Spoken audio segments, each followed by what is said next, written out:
buenos días, amigos y amigas que siguen las transmisiones de TV Legislativa. Nos encontramos acá en el Auditorio Nacional del Museo de los Niños para llevarles a ustedes la sesión extraordinaria del plenario legislativo de este día martes 5 de abril, donde el plenario legislativo estará abocado al análisis del informe presidencial presentado ayer por don Carlos Alvarado Quesada y las repercusiones y lo que eso ha generado en la visión que tienen los legisladores de este informe. El segundo, presentado por don Carlos Alvarado, que tenía gran expectativa en los legisladores de cuál iba a ser esa hoja de ruta o cuál iba a ser el camino presentado por el gobierno de la República para hacer frente no solamente al manejo de la crisis de la pandemia del COVID-19, sino también su posterior manejo y cuál era la visión que tenía de lo que se había desarrollado en este año, más lo que iba a venir. Y para eso hemos invitado al legislador socialcristiano, don Erwin Macís, con quien vamos a conversar cuál es la visión del legislador. El legislador tiene algunas inquietudes con el tema de empleo y la falta de propuestas en el plan presentado por el presidente. Don Erwin, ¿cuáles son los señalamientos que usted le hace a este informe presidencial presentado el día de ayer por don Carlos Alvarado? Bueno, yo escuché y quedé muy preocupado, honestamente. Esperaba algo muy distinto a lo que se presentó. Me parece que se intentó hacer algo emotivo, tal vez, digamos, es la única explicación que le veo, pero fue un discurso y un planteamiento muy vacío, sin contenido, sin marcar una hoja de ruta, sin indicar hacia dónde va el país, y además de eso también fue, digamos, omiso en explicar de qué fue lo que pasó en todo este año. Es decir, recordemos que en el discurso se enfoca básicamente como en 2 meses y medio, nos conversa gran parte del discurso en el tema de la pandemia, se enfoca ahí. Yo creería que si le quitamos a ese discurso lo que se relaciona con la crisis o con el COVID, nos quedarían 2 o 3 páginas, nada más, ¿verdad? Y claro, sin duda, traté de entenderlo, es posible porque haya sido un año muy complicado para el Ejecutivo, un año muy complicado para el presidente y también para el PAC, en el sentido de que antes del COVID estaba el tema de la UPAD, ¿verdad? Que pareciera que quedó como olvidado. Antes de eso también estaba el tema de don Otón Solís, en el sentido de la eventual estafa o mal manejo de recursos en la deuda política, salidas de ministros, bastantes, hubo muchísima inestabilidad en el gobierno en este año, se cambió nuevamente ministro de presidencia, es decir, el gobierno ya venía con inestabilidad, digamos, a lo interno, con muchísima inestabilidad y con muchísimas complicaciones. Eso desde luego que repercute en la estabilidad económica y en la estabilidad social del país. Viene entonces el COVID, viene la emergencia y hay que reconocer, digamos, que hubo un muy buen manejo institucional, ¿verdad? Producto de lo sólido de la caja, desde su creación hasta el momento. Pero en lo que se relaciona hacia dónde vamos de aquí en adelante, cuáles van a ser las medidas para ayudar al turismo, a los agricultores, a los ganaderos, cómo se va a sostener, digamos, las ayudas a los que quedaron sin empleo, cómo se va a replantear nuestro sistema, qué se piensa hacer a partir de la apertura de fronteras, cómo podríamos mitigar eventualmente una segunda ola pandémica, digamos que es el miedo de muchos. Todo ese tipo de cosas no están planteadas en el discurso y preocupa muchísimo que no se tenga la hoja de ruta. Ahora, lo que más preocupa, además, fue la especulación que se generó, porque recordarán ustedes que creo que el 25 o el 26, en esta cobertura que se da hacia la emergencia, anunció el presidente que en su discurso de ayer anunciaría las medidas económicas, es decir, todos estábamos en la expectativa de ver en qué podemos ayudar o cómo podemos construir en la ruta que él nos iba a plantear el día de ayer. y al no plantearla, lo que hace es que le genera muchísima más presión al país, a él mismo, en la toma de decisiones. Y tal vez intentando leer entre líneas, podría yo especular en que están pensando entonces en más impuestos. Que precisamente lo plantea sin decir exactamente la palabra impuestos. En el informe se deja ver que esa podría ser una ruta. Legislador, haciendo ayer un balance del primer informe presentado por don Carlos Alvarado, donde hacía señalamientos de varios ejes que él necesitaba y de varias leyes que le aprobaran, precisamente casi todas o en su gran mayoría fueron aprobadas por la Asamblea Legislativa el año pasado.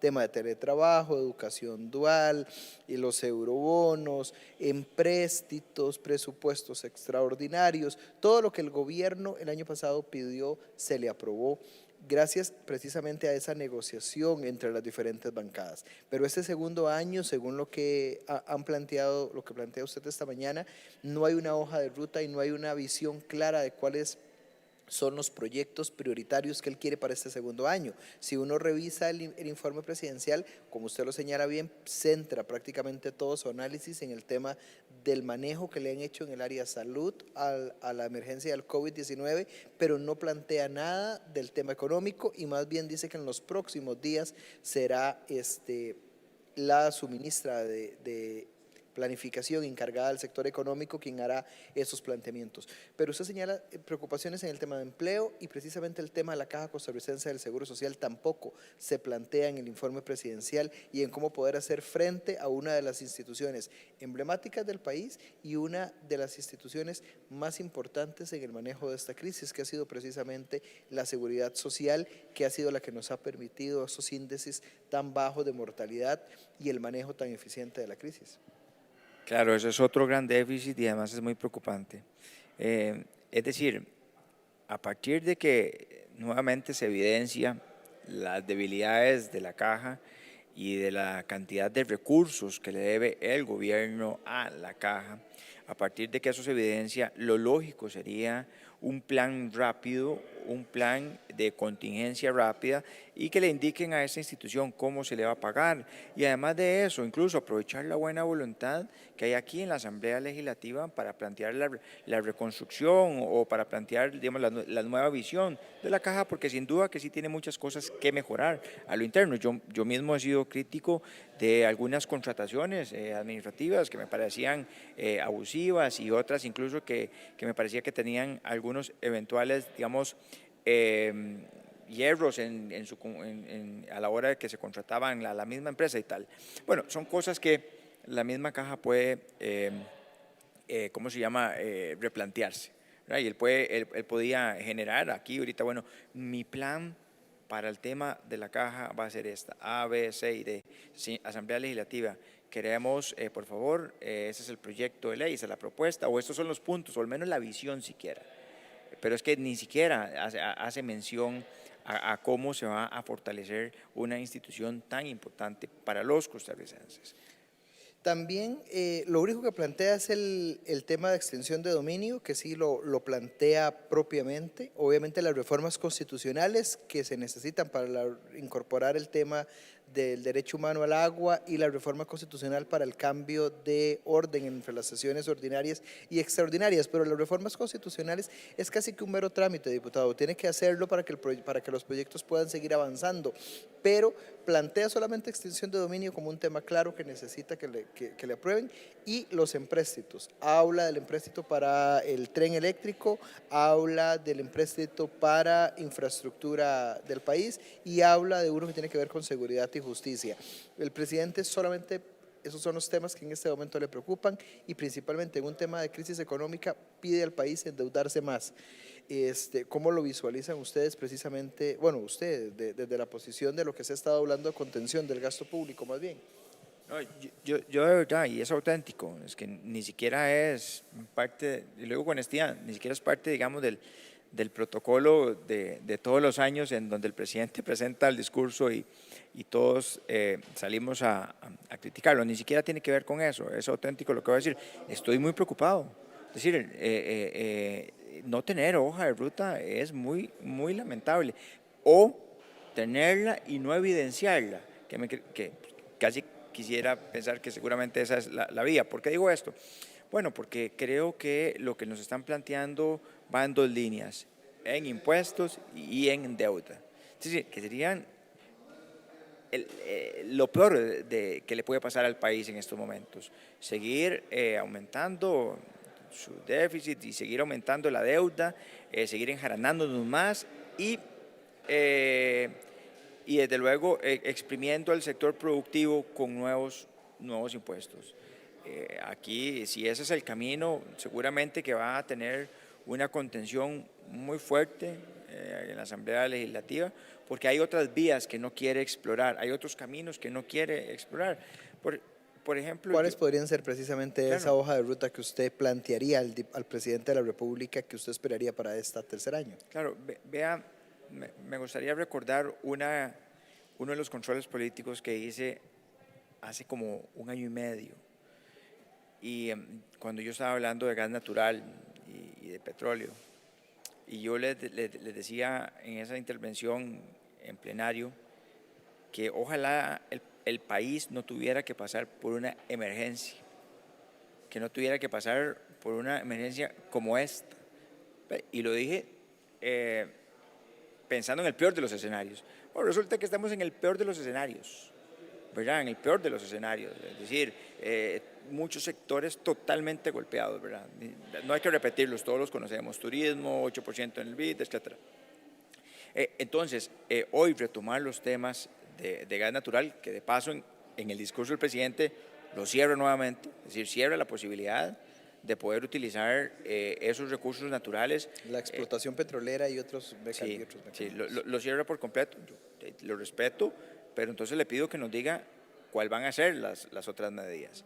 Pero el país tiene que en estos momentos tomar algunas medidas que le puedan ayudar a su población. El tema del oro es muy importante, tenemos que aprovechar esos recursos. Véase, por ejemplo, las composiciones del mundo, al final todo se sostiene con las reservas y muchas de esas reservas de cada país están sostenidas con oro. También, bueno, lo decíamos, el gas natural, anunció el tema del cannabis o del cáñamo, que en eso estoy de acuerdo y aplaudo esa parte, digamos, le doy un check positivo, me parece importantísimo para que pueda reactivarse un sector, digamos, agrícola de la economía, digamos, cannabis medicinal y cáñamo para otros usos.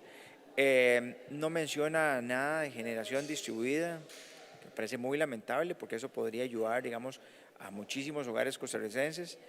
Y no menciona algo que es muy delicado y se los quiero decir porque lo he estado viendo. Las tarifas eléctricas se van a disparar a finales de este año, iniciando el otro año. ¿Por qué razón? Bueno, porque ha bajado el consumo, sustancialmente ha bajado el consumo. Es decir, muchas empresas están cerradas, los hoteles están cerrados, hay un sector que dejó de consumir energía eléctrica, pero los gastos siguen igual o más.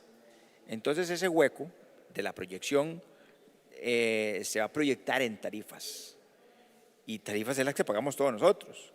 Entonces véase lo delicado de esto, que nosotros podríamos estar a final de año o iniciando el otro recibiendo aumentos en las tarifas eléctricas, porque al final el ICE va a decirle a ERCEP, esto es lo que necesito que me aprueben en función de lo que requerimos.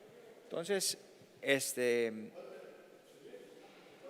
entonces eso hay que tenerle muchísimo cuidado y hay que buscar soluciones para eso.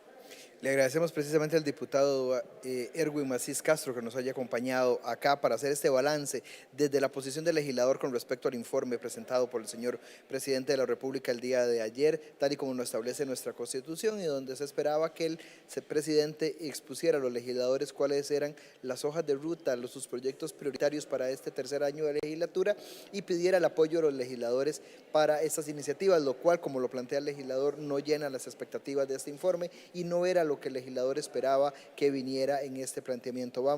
Le agradecemos al legislador que nos haya acompañado, vamos ya al plenario legislativo. El presidente está próximo a iniciar la sesión del día de hoy.